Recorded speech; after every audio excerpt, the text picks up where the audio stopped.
सिंह और आप देख रहे हैं द P7 न्यूज़ चैनल। बता दें कि देश भर में दीपावली पर्व मनाया जा रहा है। लोग एक दूसरे को बधाइयाँ दे रहे हैं, मिठाइयाँ खिला रहे हैं। हम इस वक्त मनोज नायक बंजारा के ऑफिस में हैं। उनसे बात करेंगे कि वो किस तरह दिवाली मना रहे हैं, किस तरह दीपावली मना रहे हैं, लोगों के बीच जा रहे हैं, मिल रहे हैं, उनका क्या कुछ चल रहा है इस दीपावली के शुभ अवसर पर। मनोज जी, सबसे पहले बहुत बहुत स्वागत है मेरे न्यूज़ चैनल में। क्या कुछ कहना चाहेंगे?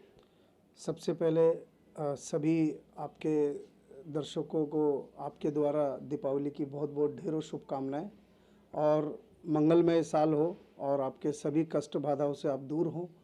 जैसा कि दीपावली पे हम देख रहे हैं कि महाराष्ट्र के अंदर हम लोग देख रहे हैं कि इस बार हमने अपनी आंखों से देखा है कि जो पिछले कई सालों का रिकॉर्ड टूटा है। 3,000 करोड़ के आसपास की प्रॉपर्टियां रजिस्ट्रेशन हुआ है और गोल्ड खरीदा गया है 2,000 करोड़ का, समथिंग 5,000 करोड़ का। तो ये एक बड़ी उपलब्धि है और मैं इसके लिए शिंदे साहब जो महाराष्ट्र में शिवसेना शिंदे सरकार जो बनी है, मैं उनको बधाई का बहुत बहुत उनका बधाई का संदेश देता हूँ। और दीपावली बनना ही चाहिए और दीपावली बनती आई है आदिकाल से, पुराणों में है। जैसे कि समुद्र का मंथन हुआ तो माँ लक्ष्मी का आगमन हुआ था, तो हम दीपावली बनाने का और एक रीज़न है कि हम दीपक दिए लगाते हैं, तो उसमें भगवान प्रभु श्री राम की आगमन की खुशी में लगाते हैं, बुराई पे अच्छाई की जीत की लगाते हैं। और उसी में हम जब समुद्र मंथन हुआ है तो उसके अंदर दीपावली का हमारा हर्षोल्लास और माँ लक्ष्मी की भी पूजा करते हैं हम। दीप, मिष्ठान और ज़रूरतमंदों तक ये दीपावली के ऊपर सामग्री पहुंच पाए, कपड़ा हो, यथाशक्ति जिनकी जो ज़रूरत है वो पूर्ति हो जाए, माँ उसमें प्रसन्न है और यही दीपावली का अच्छा संदेश है।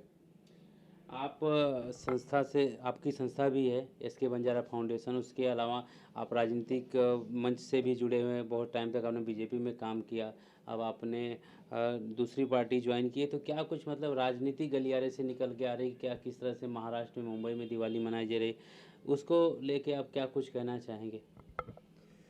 देखिए, मैं भारतीय जनता पार्टी में काम किया हूँ और मुझे मोदी जी और योगी जी की नीतियों से सहमत हूँ। वो अपने देश के लिए अपने परिवार की कुर्बानी की है, तो निश्चित ही हर देशवासी ने उनसे जुड़ना चाहिए। और आप तो देख रहे हैं जब से 2014 से देश के पंत प्रधान नरेंद्र मोदी जी जब भी दीपावली आती है तो देश दीपावली खेले, देश दीपावली की खुशियाँ बांटे और आप सैनिकों के साथ बॉर्डर पे गुजारते हैं रात। तो इससे बढ़िया प्रधानमंत्री इस देश को कहीं मिलने वाला नहीं है। इसके लिए पार्टी कोई भी हो, दल कोई भी हो, लेकिन जो ताकत है जो मोदी जी के साथ लगानी है उसमें लगानी है। अभी फ़िलहाल तो मैं हमारी समाज विकास क्रांति पार्टी का मैं मुंबई अध्यक्ष हूँ। मुझे जिम्मेदारी दिए हमारे जो राष्ट्रीय अध्यक्ष है अशोक सिंह जी, उनके नेतृत्व में हम लोग BMC के सभी चुनाव लड़ने वाले हैं। और दीपावली पे विशेष करके मैं फिर से रिपीट करता हूँ कि इस बार तो महाराष्ट्र की मैंने अभी तक 20 साल में ऐसी दीपावली देखी नहीं कि इतनी रजिस्ट्रेशन और परचेजिंग। और ये मानिए कि अंधेरी कुर्ला रोड कम से कम एक गाड़ी को 1 घंटे में सिर्फ 20-25 कदम चलने के लिए 1 घंटा लगा था। मतलब इतना पब्लिक ने परचेजिंग किया है, तो खुशियाँ तो है ही। इसके अलावा किस तरह की दीपावली मनाई जाए, दीपावली को लेके आपको कितना मतलब जानकारी है कि गांव में, शहर में जिस तरह से तैयारियां होती है, हर चीज़ की साफ़ सफाई घर से लेके बाहर तक, तो आप किस तरह के दीपावली को समझते हैं और लोगों के बीच में मैसेज देते हैं अवेयरनेस के रूप में? देखिए, दीपावली एक इतना सुंदर त्यौहार है, इसे हर मजहब ने अपने अपने तरीके से मनाते हैं। ऐसा नहीं कि इस देश के अंदर सनातनियों ने ही दीपावली मनाते हैं, ऐसा नहीं। इस देश में पुरानी परंपरा है कि मुस्लिम हैं तो वो भी दीपावली के ऊपर अपना घर के अंदर साफ सफाई, ये सभी लोग बनाते हैं। दीपावली एक ऐसा त्यौहार है जिसको सब लोग सेलिब्रेट करते हैं। बच्चे फुलझड़ी पटाखे लगाते हैं और मिठाइयाँ बांटी जाती है। जैसे ईद की खुशियाँ होती है, उससे कई गुना दीपावली की खुशियाँ है। इस दीपावली पे पूरे भारतवर्ष में हर समाज के हर व्यक्ति को रोजगार मिलता है। यही एक ऐसा त्यौहार है जो रोजगार से भरपूर है। कलर वाला लो, गाड़ी वाले लो, गाड़ी परचेजिंग लो, का सफाई वाले लोग का पूरा टोटल, मतलब इंटीरियर, बर्तन, मतलब हर प्रकार का। इससे बढ़िया कोई त्यौहार, दीपावली से बड़ा कुछ त्यौहार मुझे दिखता नहीं है। इसमें अंदर सभी लोगों को रोजगार की एक नई दिशा मिलती है। राजनीतिक गलियारे की बात करें तो BMC चुनाव का तो अभी तक कुछ अता पता नहीं है। लोकसभा चुनाव की तैयारियां लोग कर रहे हैं, मुंबई में भी बड़े पैमाने पे किया जा रहा है। खासकर अंधेरी विधानसभा, आपके आसपास के जो विधानसभा है वहाँ पे तैयारी की जाए। आप क्या कुछ तैयारियां कर रहे हैं अपने पार्टी के नेतृत्व में? आप क्या कुछ करने वाले, किस तरह का आपका इन लोगों को डायरेक्शन होगा, किस तरह से आप मैसेज देंगे कि आप क्या करने वाले हैं? देखिए, निश्चित ही चुनाव का समय होगा तो लोगों को एक ऑप्शन मिलेगा, क्योंकि यहाँ पर जो लड़ाई चल रही है इस वक्त, इतनी बड़ी लड़ाई चल रही है कि एक सेना दूसरी सेना पे भारी है। बीजेपी सेना का गठबंधन होता है, कभी टूटता है। लोगों को एक कुछ नयापन चाहिए। उसके लिए हम समाज विकास क्रांति पार्टी, जो हम लोगों के पास मैसेज लेके जाएंगे, उसका मैसेज बड़ा साफ होगा। समाज के हर तबके का विकास है, समाज के हर वर्ग में हर एक व्यक्ति की बात सुनी जाएगी, और उसी को लेकर के हम लोग बीएमसी चुनाव लड़ेंगे। ये बात अलग है कि बीएमसी चुनाव होने में अभी इतना वक्त निकल गया। कभी तो ऐसा लगता है कि सरकार ने आने वाले समय में बीएमसी का चुनाव ही नहीं कराने की योजना बना रखी है। ये गलत है। देश के पंत प्रधान ने या यहाँ महाराष्ट्र के अंदर जो मुख्यमंत्री हैं, उन्होंने ये विचार करना चाहिए कि ये इतना डिले नहीं जाना चाहिए, पब्लिक की सर्विस बाधित होती है। तो हम लोग चुनाव दबा के लड़ेंगे, और बीएमसी चुनाव हो चाहे विधानसभा चुनाव हो, हमारी ताकत पुरजोर लगेगी। कहीं ना कहीं आपको राजनीति के गलियारों की बहुत ज़्यादा समझ है, तो इस समय मुंबई में, महाराष्ट्र में क्या कुछ राजनीति चल रही है, और एक नाथ शिंदे की जो सरकार है वो किस तरीके से काम कर रही है, कितना महाराष्ट्र हित मुंबई हित के लिए काम कर रही है, उस पर क्या कुछ कहना चाहेंगे इस दिवाली के पर्व पे? निश्चित ही एक नाथ शिंदे जी की सरकार महाराष्ट्र के अंदर बनी है, तो उनके कदम, हम लोग कहते हैं कि किसी का कदम शुभ होता है।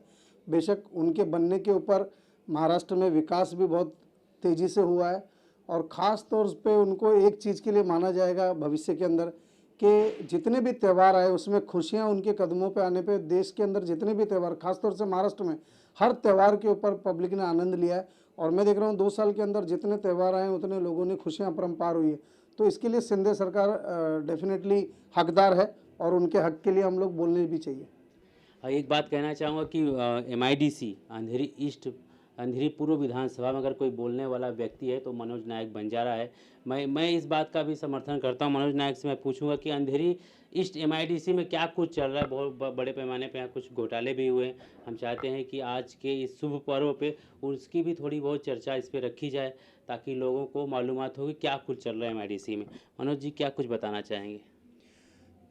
आपने विषय एकदम वही वाला छेड़ा है जो कि विषय में काफ़ी टाइम से लड़ रहा हूँ। जैसे अंधेरी विधानसभा के अंदर MIDC एक क्षेत्र है जहाँ पे महाराष्ट्र औद्योगिक विकास महामंडल करके एक गवर्नमेंट की रजिस्टर्ड बॉडी है, जिसने कुछ स्लम को डेवलपमेंट करने के लिए एक डेवलपर को अपॉइंट किया, आकृति को, जिसका कि एग्रीमेंट कभी का ख़त्म हो चुका है। समय समय पे उसने अपनी सिस्टर कंसल्टेंसी कंपनियां लगाई है। तो इसमें एक भ्रष्टाचार का लंबा चौड़ा मैटर आ चुका है।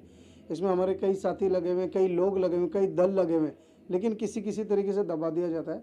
हमने इनके जो लोगों को न्याय नहीं मिला तो इनका बिल्डिंग का भी हमने काम रुकवाया था, लेकिन पैसा दे करके और बिल्डर का और MIDC का साठगांठ होने के बाद वो भी काम हुआ है, उसका जवाब तक MIDC के पास नहीं है। हम लोग लड़ाई आगे तक लड़ रहे हैं और हम लोग निश्चित जीतेंगे। आज इस दीपावली के दीपोत्सव पर्व के ऊपर ये जो दीपक जल रहा है, उसी तरीके से MIDC के हर एक झोपड़पट्टी धारक को उजाले की हम रोशनी प्रदान करेंगे। ये बात का निश्चित हम आपके माध्यम से जनता तक पहुंचा रहे हैं। सभी को न्याय मिलेगा, सभी को रेंट मिलेगा, सभी को घर मिलेगा। ना मिलेगा तो उसका हर्जाना मिलेगा। देना तो बिल्डर को आज देना ही पड़ेगा, और MIDC इसके लिए जिम्मेदार है। बिल्डर को चोरी कराने के लिए MIDC ने खुली दी है छूट। ठीक है, हम तमाम बातों पे चर्चा करेंगे। मनोज नायक हमारे साथ हमेशा जुड़े रहते हैं। MIDC को अगर जानना है तो मनोज नायक से आप मिल लिए तो आपको MIDC अंधेरी पूर्व विधानसभा के बारे में बहुत सारी बातें, ऐसी जानकारी मिल जाएगी जिसके बारे में आप नहीं जानते हैं। मनोज जी, एक आखिरी सवाल की चलते चलते क्या कुछ शुभकामना देंगे, विशेष रूप से किस तरह से दिवाली देश भर में मनानी चाहिए, और क्या कुछ इस दिवाली पे शुभकामना होगा देशवासियों के लिए? निश्चित ही दीपावली पर आप आने वाली दीपावली की तैयारी करें। हमारा हर कोई त्यौहार 15 दिन के लिए माना जाता है। आज दीपावली तो हम 10 दिन तक खुशियां मनाते हैं उसकी। तो आप आने वाले समय में ऐसा प्रयास करें कि ज़रूरतमंद तक आपकी दीपावली की मिठाई पहुँचे, खुशियाँ पहुँचे। किसी बच्चे का एजुकेशन के अंदर अगर आपका हाथ लग जाए, वो दीपावली इससे बढ़िया कुछ नहीं है। किसी गरीब के घर में, किसी अनाथ के घर में आपके हाथों से कुछ राशन मिष्ठान पहुँच जाए, दीपावली इससे बढ़िया नहीं है। दीपावली पे आप अपने लिए कुछ नया करें, साफ सफाई करें, कुछ करें, लेकिन अपने पड़ोस को भी विशेष करके ध्यान रखें। अगर कोई मजबूर है तो उसको ढूंढ के उसकी दीपावली बने। ऐसा इस बार मैंने निश्चित करके 2-4 परिवार को ढूंढ करके मेरी तरफ से जो यथाशक्ति थी मैंने किया। और मैं चाहता हूँ कि समाज का हर व्यक्ति दीपावली पर सभी को मदद करे और सभी का आशीर्वाद ले, बड़े बुजुर्गों का आशीर्वाद ले और अपने से नीचे तबके के लोगों का साथ दे। यही शुभ दीपावली का मैसेज है। हर घर में रोशन हो दीपक, और आने वाले समय के अंदर दीपावली इससे भी दमदार बने और खुशियाँ अपरंपार हो। यही मेरी मनोकामना है। जय हिंद, जय महाराष्ट्र, जय भीम। दीप दियों का पर्व है, लोग मनाते हैं, खुशियां बांटते हैं। आप भी दिए जलाइए और खुशियां बांटिए। कैमरा पर्सन कुश के साथ Pramod Singh, the P7 news, Mumbai.